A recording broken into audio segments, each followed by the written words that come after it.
Halo, Assalamualaikum warahmatullahi wabarakatuh. Ketemu lagi dengan saya di channel Abdi Swardin di Sharing Santai. Lama sekali kita nggak sharing santai. Maksud saya pengen bikin sharing santai ini sebenarnya untuk menindaklanjuti konten saya yang saya buat hari Jumat kemarin, yaitu jangan takut bermimpi besar. Setelah saya lihat-lihat, ternyata memang terlalu lebar gitu ya. Terlalu lebar, tidak ada penjelasan yang terlalu detail. Karena memang maksudnya memang hanya untuk menimbulkan semangat. Sharing santai kali ini saya coba sedikit mengupas bagaimana caranya kita bisa memanajemen mimpi kita itu. Karena banyak sekali orang-orang yang sudah nonton YouTube motivasi, film-film motivasi. Saya termotivasi sekali. Tapi setelah itu apa yang harus saya lakukan? Saya nggak ngerti harus mulai dari mana. Nah, banyak sekali orang-orang yang punya mimpi, tapi dia bingung harus mulai dari mana. Mempunyai impian adalah syarat utama kalau kita ingin meraih apa yang kita cita-citakan. Jadi kita harus punya impian dulu. Kalau kita tidak punya impian, kita tidak akan kemana-mana. Memang tidak semua impian bisa tercapai, tapi tanpa impian kita tidak kemana-mana. Jadi memang ini harus dimiliki dulu, tapi bukan berarti setelah memiliki impian, terus ya sudah, yang penting saya punya impian Pak. Ini saya udah punya impian di kepala saya Pak, terus apa yang saya lakukan? Nggak seperti itu. Impian pun harus dimanajemen, diatur, ya, dibuat rapi.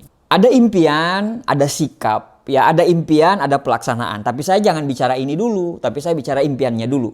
Semuanya berawal dari impian. Kita kunci di kata impian. Karena impian ini ya dasar sebenarnya. Anda tidak bisa ngapa-ngapain kalau Anda tidak punya impian. Cara pertama, bagaimana caranya supaya kita bisa mencapai impian kita? Pertama, kita harus tuliskan impian kita. Jangan cuma di kepala kita. Kita tuliskan dan kita visualisasikan. Ada yang namanya dream book. Ya, kalau di usaha saya, dream book ini 95% gitu. Ada yang namanya dream book. Apa yang Anda pengen wujudkan? Itu yang Anda visualisasikan. Dari 100 orang yang menuliskan impian dia, itu ada 75% orang-orang yang bisa mewujudkan impiannya. Jadi menuliskan impian ini penting. Sangat penting. Kenapa kita harus menuliskan impian kita? Yang namanya hidup itu kan pasti mengalami up down, kegagalan, hinaan, cemoohan, penolakan, dan semuanya gitu. Nah, pada saat Anda menuliskan impian Anda, dan impian Anda itu Anda selalu tulis pada saat Anda mengalami titik terendah, Anda lihat lagi impian Anda lihat saya ingin menghajikan orang tua saya ingin beli rumah, udah bosan saya di rumah kontrakan, saya ingin melamar anaknya orang secepatnya, saya ingin bebas uang, saya pengen macam-macam, saya pengen traveling kemana-mana. Anda lihat impian Anda itu lagi, akhirnya Anda semangat lagi. Nah, itu pentingnya untuk menuliskan impian. Anda kalau punya impian jangan cuman di dalam kepala itu. Anda harus tuliskan, bahkan Anda harus visualisasikan. Misalnya, Anda ingin suatu saat, karena Anda masih tinggal di rumah kontrakan, Anda ingin suatu saat Anda pengen punya rumah di perumahan yang mewah gitu. Ya, Anda cari brosurnya, Anda lihat berapa harganya, berapa lama Anda bisa mewujudkan impian itu, dan itu yang akan membuat Anda semangat gitu ya untuk meraih impian. Nah, tapi impiannya itu memang harus logis gitu ya. Kalau umpamanya nggak logis, justru Anda jadi down. Jadi penting untuk menuliskan impian ini. Kenapa? Pada saat Anda dalam kehidupan ini lagi jatuh, lagi down, lagi mengalami titik terendah, lagi dihina orang, lagi ditinggali orang, Anda lihat lagi impian Anda yang sudah Anda tuliskan, yang sudah Anda visualisasikan itu, akhirnya Anda bangkit lagi, Anda semangat lagi. Akhirnya Anda berkata, ya ini hanyalah bumbu-bumbu dari kehidupan saya. Impian saya harus tetap tercapai. Akhirnya Anda semangat lagi, Anda move on lagi, Anda bangkit lagi, Anda stand, Anda fight lagi gitu ya. Nah, itu pentingnya menuliskan impian. Menuliskan impian juga pentingnya yang kedua adalah itu akan jadi kebanggaan apabila impiannya itu terwujud satu demi satu. Kebayang misalnya Anda punya impian, Anda pengen umroh. Terus tiba-tiba Anda umroh. Nah, impian itu ada di papan tulis gitu. Pada saat Anda pulang umroh, Anda ketawa, Anda centang. Umroh selesai. Kedua, haji. Oh, haji nih mau dikejar nih. Jadi ada kebanggaan gitu. Ada pride yang Anda bisa dapatkan dengan Anda menuliskan impian itu. Dengan Anda menuliskan impian berarti Anda serius untuk hidup. Kalau Anda tidak menuliskan impian, berarti Anda tidak serius untuk hidup gitu. Kalau Anda serius mau sukses, Anda harus tuliskan impian Anda. Kenapa harus ditulis juga? Biar Anda tahu bagaimana rasanya bersyukur gitu. Pada saat misalnya impian Anda dari kecil, Anda nggak punya motor, Anda pengen punya motor, Anda pengen punya handphone, karena handphone Anda udah rusak, Anda pengen dari kos-kosan punya rumah. Nah itu Anda centang-centang, akhirnya Anda pada saat Anda sudah sukses berat 5 tahun 10 tahun yang akan datang, akhirnya Anda lihat lagi, ya Allah, alhamdulillah saya pernah di titik itu. Saya pernah di titik di mana makan saja susah. Saya pernah di titik di mana orang menjauhi saya. Bayangkan kalau mamanya Anda tulis di situ motor, Anda tulis mempunyai motor, terus centang motor itu, pada saat mendapatkan motor itu Anda ingat semua perjuangannya. Kenapa harus dituliskan juga? Biar itu semacam prasasti gitu, bukti kalau Anda berjuang di hidup. Ya impian Anda harus tuliskan. Terlalu banyak faedah yang bisa kita dapatkan kalau kita menuliskan impian kita. Anda tuliskan impian itu. Anda kalau perlu, ya Anda tuliskan apa yang Anda mau. Sekali lagi, memang tidak semua impian kita bisa terlaksana. Tapi tanpa impian, kita tidak akan bisa kemana-mana. Yang pertama tadi, Anda tuliskan dan Anda visualisasikan. Yang kedua adalah buat prioritas impian mana yang Anda ingin wujudkan dulu. Setelah tadi Anda sudah tuliskan, Anda sudah visualisasikan. Nah sekarang tugas Anda adalah mengerucutkan atau memilah-milah mana impian yang harus diprioritaskan dulu. Mana impian-impian yang Anda pengen kudu kejar dulu. Makanya ada impian jangka pendek, jangka menengah, dan jangka panjang. Impian Anda jangka pendek, Anda ingin mengumrohkan orang tua Anda dulu. Karena orang tua Anda ini usianya sudah kepala 6. Nanti kalau tunggu sukses segala macam nanti udah kepala 7. Nanti keburu orang tua kita tidak ada. Mungkin Anda pengen mengumrohkan dulu. Nah, impian-impian jangka menengah mungkin Anda pengen menghajikan orang tua Anda. Karena Anda pengen cepat, Anda pengen pakai haji plus. Mungkin haji plus berapa harganya, itu jangka menengah. Jangka panjangnya Anda pengen belikan, Anda pengen beli rumah, Anda pengen beli mobil, Anda pengen beli pesawat, Anda pengen beli apa. Tidak ada masalah. Bermimpi itu gratis. Kalau kita takut saja bermimpi, bagaimana kita bisa mewujudkannya? Justru karena gratis ya liar aja bermimpi. Tapi selaraskanlah kerjanya dengan doanya terhadap mimpinya itu. Yang ketiga, kamu harus percaya diri. Bagaimana orang bisa percaya kepada kamu kalau kamu tidak percaya dengan diri kamu sendiri? Ini kunci. Kamu sudah punya impian, kamu sudah tuliskan, kamu sudah prioritaskan jangka pendek, jangka menengah, dan jangka panjang. Tapi kalau kamu tidak percaya pada dirimu sendiri, selesai. Omong kosong. Kamu nggak akan pede gitu. Kamu mau melangkah, kamu bingung. Ini betul nggak nanti? Temanmu bilang, salah tuh. Karena kita nggak percaya diri, akhirnya kita bilang, oh iya benar juga ya. Benar juga dia.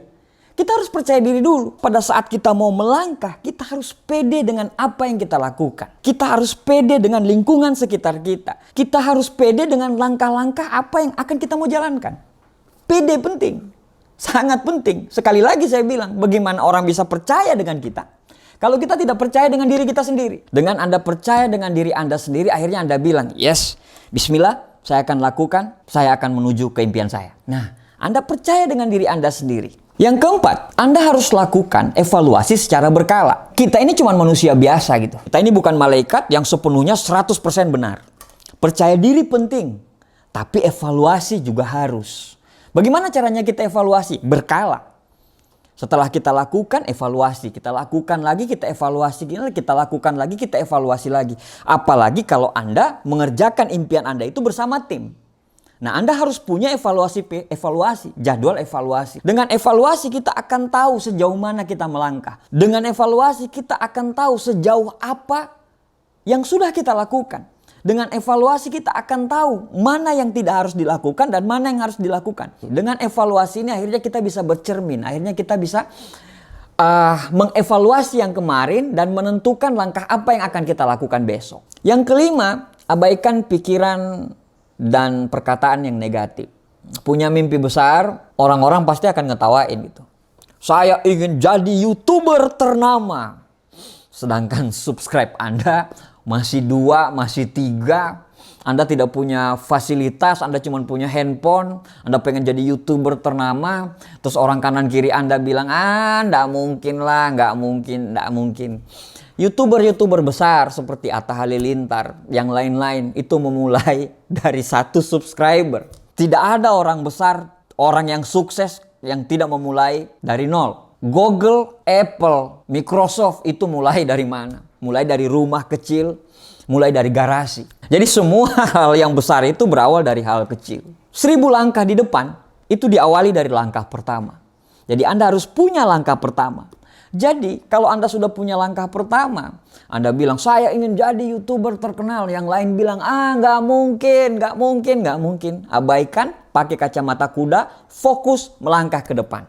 Karena itu penting. Yang keenam, fokus. Banyak sekali hal-hal yang akan mengganggu kefokusanmu. Ya nggak bisa Anda jalanin semuanya. Anda harus fokus pada satu titik gitu. Anda harus fokus pada apa yang Anda harus kerjakan. Kalau Anda mau jadi YouTuber ya fokus. 1 subscriber, 2 subscriber, 3 subscriber, 1000 subscriber, 2000 subscriber, 1 juta subscriber. Amin. Yang penting fokus. Memang tidak semua impian kita bisa terlaksana, tapi tanpa impian kita tidak akan kemana-mana. Yang ketujuh adalah jangan lupa terhadap yang memberikan rejeki. Makin banyak yang Anda mau, makin banyak doa yang Anda panjatkan. Makin banyak yang Anda ingin, makin banyak Anda meminta. Lakukan apa yang Tuhan suka. Jangan Anda punya impian tapi Anda melakukan apa yang Tuhan tidak suka. Anda nggak akan dapat apa-apa. Berdoa, kerjanya keras, impiannya gede, kerjanya keras, doanya gede. Itu luar biasa. Berdoa bukan cuma kita meminta, tapi melakukan apa yang Tuhan suka, apa yang Allah suka. Sedekah, banyakin sedekahmu. Memberi ke orang tua, banyakin memberi ke orang tuanya. Karena rezeki atau berkah sama seperti helipad. Helikopter itu nggak akan mendarat kalau helipadnya itu belum rapi. Ini harus rapi dulu. Rezeki itu bisa mendarat kalau semuanya rapi. Hubungan kita dengan orang tua bagus, hubungan kita dengan teman bagus, kita tidak menyusahkan orang. Banyak hal-hal sehingga rezeki kita bisa terhambat. Contoh salah satunya adalah mungkin Anda masih punya utang sama orang lain dan Anda tidak membayar utang Anda. Itu bisa menghambat rezeki Anda. Anda mungkin lagi tidak omong-omongan dengan orang tua Anda. Itu salah satu penghambat rezeki Anda. Jadi Anda bikin helipadnya ini itu bagus dulu. Hubungan Anda dengan orang tua bagus, hubungan Anda dengan istri bagus, hubungan Anda dengan kakak adik bagus. Semua utang-utang Anda bayar, tidak ada orang yang tersakiti. Akhirnya rezeki itu bisa mendarat. Itu konsep yang saya tahu dengan keterbatasan ilmu saya. Insya Allah rezeki itu akan mengalir. Sekali lagi, memang tidak semua impian kita bisa tercapai. Tapi tanpa impian, kita tidak kemana-mana. Jadi miliki impian yang besar, visualisasikan dan tuliskan impian Anda, prioritaskan jangka pendek, jangka menengah, dan jangka panjangnya. Teruslah percaya diri dengan terus belajar dan bertumbuh. Evaluasi terus secara rutin dan berkala. Abaikan semua pikiran-pikiran yang negatif. Fokus terhadap satu tujuan dan banyakin doanya. Insya Allah impianmu cepat atau lambat pasti akan terwujud. Terima kasih, demikian sharing santai dari saya. Assalamualaikum warahmatullahi wabarakatuh. Sukses buat kita semuanya.